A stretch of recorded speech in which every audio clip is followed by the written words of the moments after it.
Okay, welcome to the Lacey Range. What I've got here before me is a real deal 1903 A1 Unerdal scoped Marine Corps Sniper. It is a real deal. This is confirmed. One of the few of the 37 or however many is out there. It's been confirmed. There's a whole bunch of that look like it. That's for sure out there. But this is a confirmed gun by the people that know it, and had the opportunity. The owner who asked that I not disclose his name, let me take it out and shoot it this week. And let me tell you, you're fixing to watch where I took it down to the 600 and walked it on out. The 100 was broke today, but we shot 200 to 600. I've got his dope for him, got his zero for him, and it didn't let us down. I mean, it absolutely, we're talking about 1940, 42. This gun still hammers. It puts it in there. Scope's good and clean, clear scope, Unerdal. Got the proper Marine Sniper markings on it, proper knobs. Got the knurled butt plate, serial number on the bolt, and this one does not have the air gauge marking on the front of the barrel. And from my understanding, this gun right here, and you can read up about this. Corporal Norton on the CMP forum has posted several things about this, but all these guns were originally national match rifles from Springfield, and as they were shot in the matches, the Marine Corps, they had an East Coast match, West Coast, divisional matches at that time period. So these guns were used. Now, once the team decided that, hey, we've lost some accuracy, or it's not shooting as good as it could, based on the number of rounds that would go through it, then they were rebarreled. And the Marine armorers at Quantico had the capability to make it back right. This is as good as anything that Springfield could do, and that's what this one is. It's had the barrel change. It's what was, I think, Norton referred to as a second tier rifle. And I'd hate to, I'll tell you what, the owner of this one has another one that does have the air gauge and everything else. He won't shoot that one, but this one right here, because it had been sporterized at one time, it has a replacement regular 1903 A1 stock pre-war with the markings right down here. So that's why I had the opportunity to shoot this one. But if a national match shoots better than what this one does, oh my gosh, it'll shoot lights out. But man, let me tell you, what a joy to shoot today. Sort of had a rough day shooting today, getting started out this morning, and being able to finish up with this. Oh man, what a joy! It will lay them in there, and you'll see today. I wasn't shooting as good as I normally do, but it's still, this made me look good today. And I was having a little trouble being steady and everything else, but hopefully Ken did my filming today, so hopefully we got it all in there. But this gun, Marine Corps came across, or let me back up. The Marine Corps had tried some of the A5 scopes, Lyman A5 or the Winchester A5s in the World War I time frame. Once again on this 03, which at that time would have had the straight stock.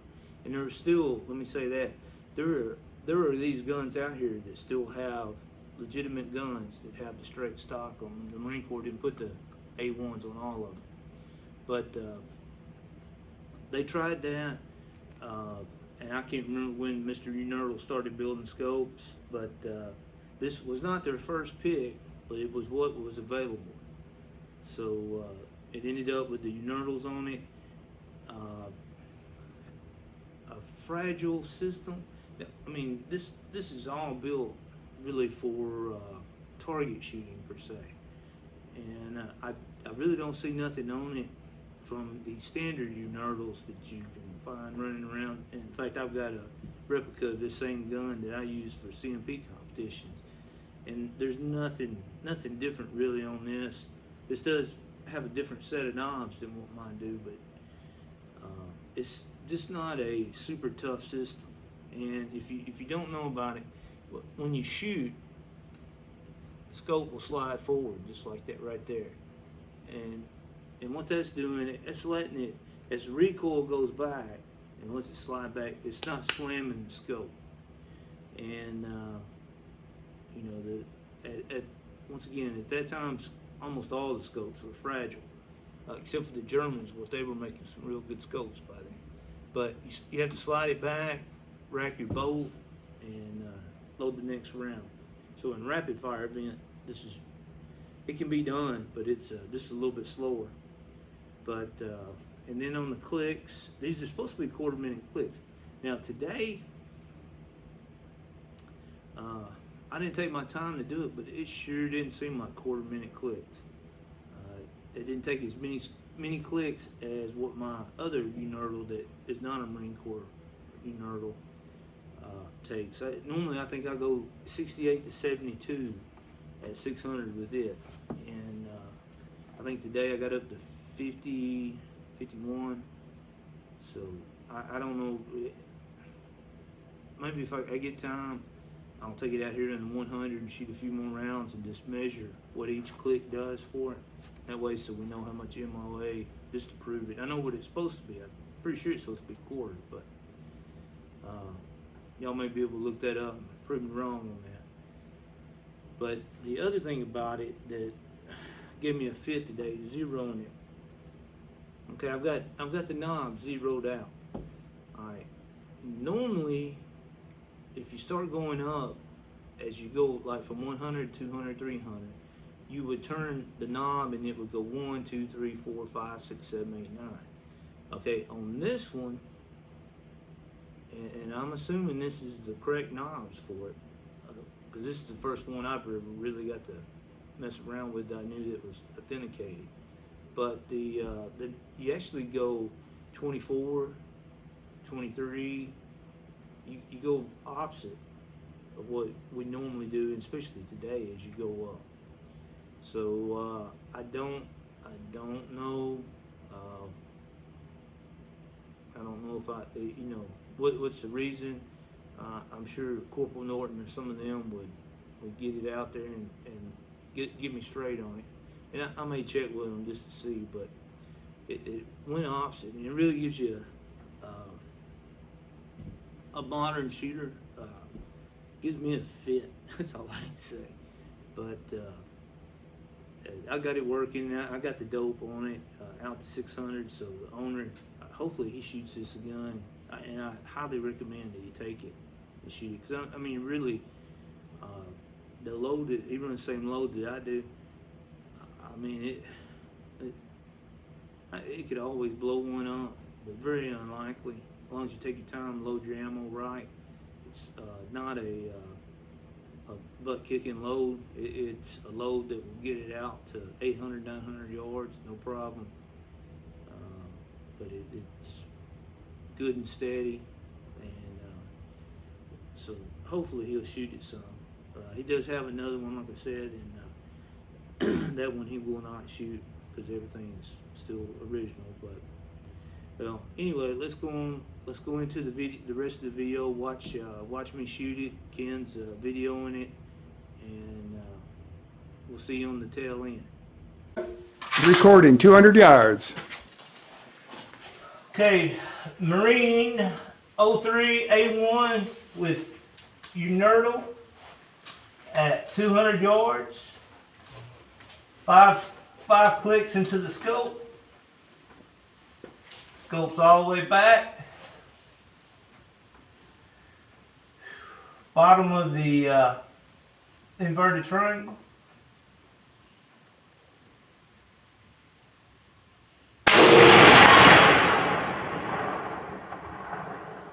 Okay, a little low. And that was probably me. Let me send one more, Ken.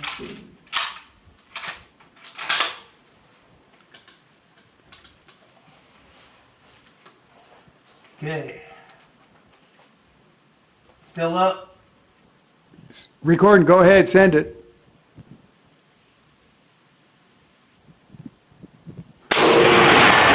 There we go. Start over, go ahead.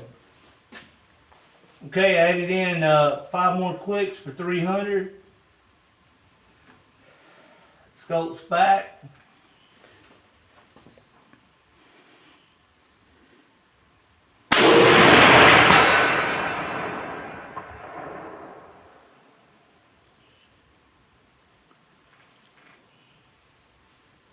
Okay.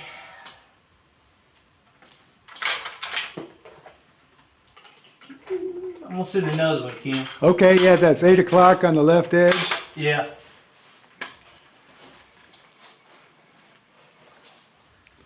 Elevation's not that bad off, but I took the one click out on the windage. Uh-huh.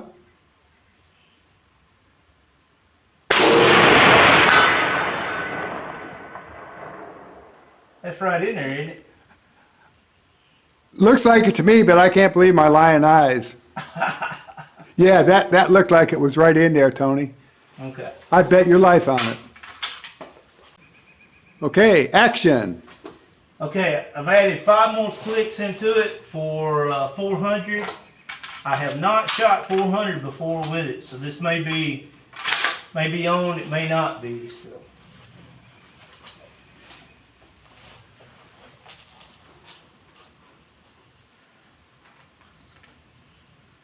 Okay, Ken, here we go. Send it.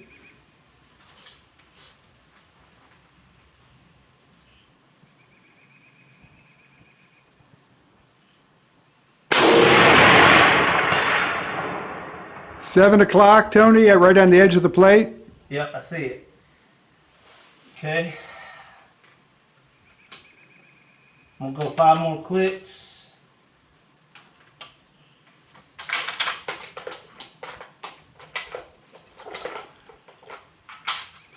Looks like a little bit of wind going right to left.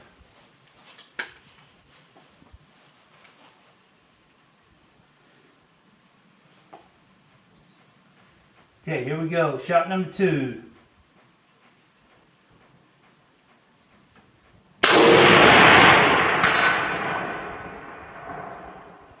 Nine o'clock, halfway between the edge and the triangle. Your elevation was perfect, Tony, just halfway between the edge of the plate and the triangle. Okay.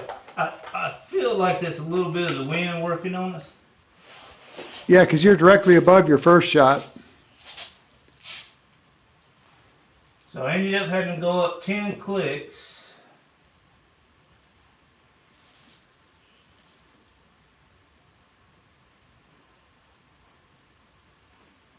Okay, we're at 500. Okay, going with the round in, scopes back.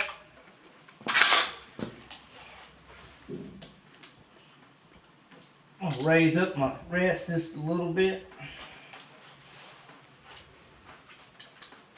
Okay, I put 10 clicks in it.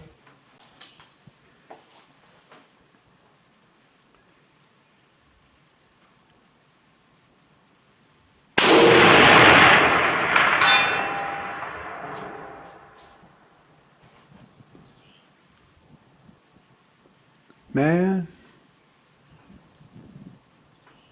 That looked good, didn't it? Yeah, it was an impact. I just can't see where. Is it like it? I don't know if there's a mark there at 10 o'clock on the left edge, or if it either that or it hitting the triangle. Go ahead and look through your other scope. Let it record more. Okay. That left edge, Tony, at 10 o'clock, right on the edge of the plate. Okay. I think it's that wind still right to left, about 5. Because it did the same thing at 400. All right. And but my elevation's good. A little bit high, 3 or 4 inches high, but maybe hold on the right edge of the plate. Yeah, definitely. I'm gonna have to go 600. All right. So I'm gonna say a +8 was probably needed on that. Instead of 10? Yep. Okay, we're at 600. Ready to rock and roll. Okay, loading, scopes back. When another 10 clicks.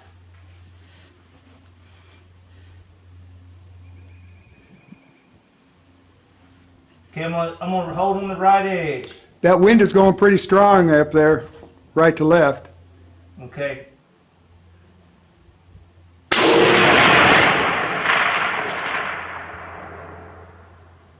That looked like over the top, like at 11 o'clock.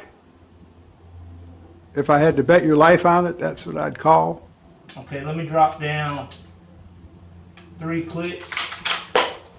And then you need to maybe hold off the right edge, Tony, because that was over the top of the left shoulder. I hope. Okay, let's see this time. Okay, Okay, here we go. send it.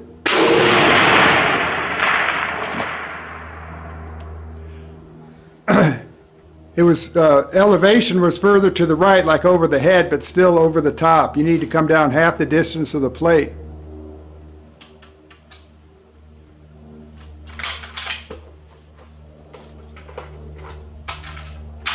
Two MOA. Okay.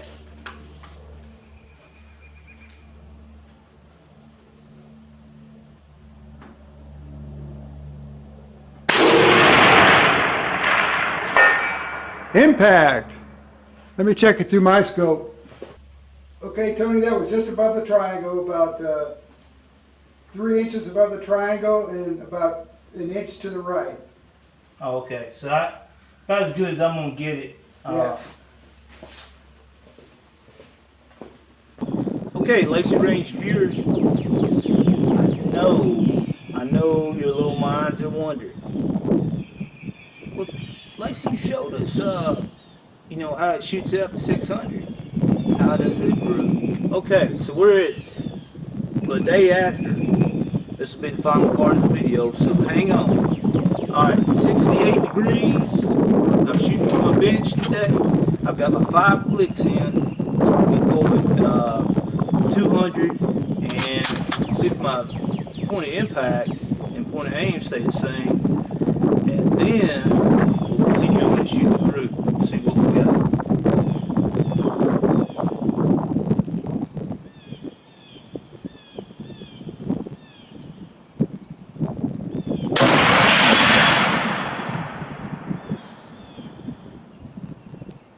Okay, just a tad high there.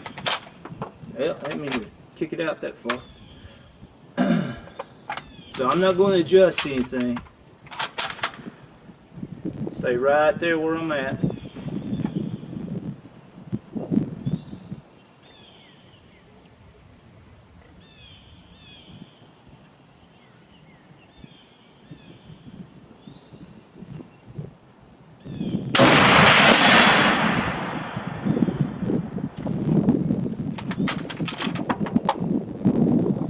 Oh, looking pretty good through the scope.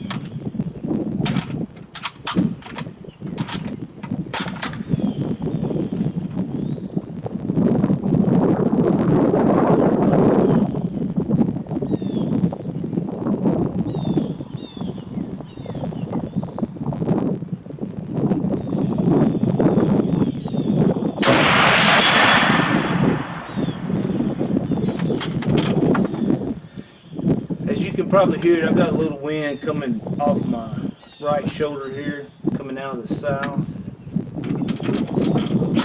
Not enough to affect us at 200 yards, but it's out there. You're probably hearing it in the camera.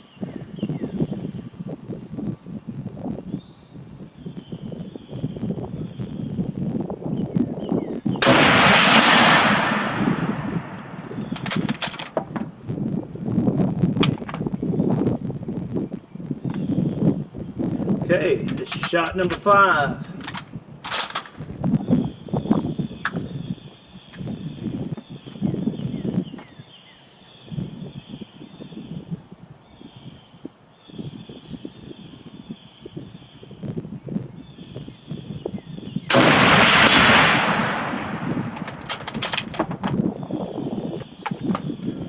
Alright guys, y'all are seeing it. We're gonna go down there, I'm gonna look at it, carry the paint down there.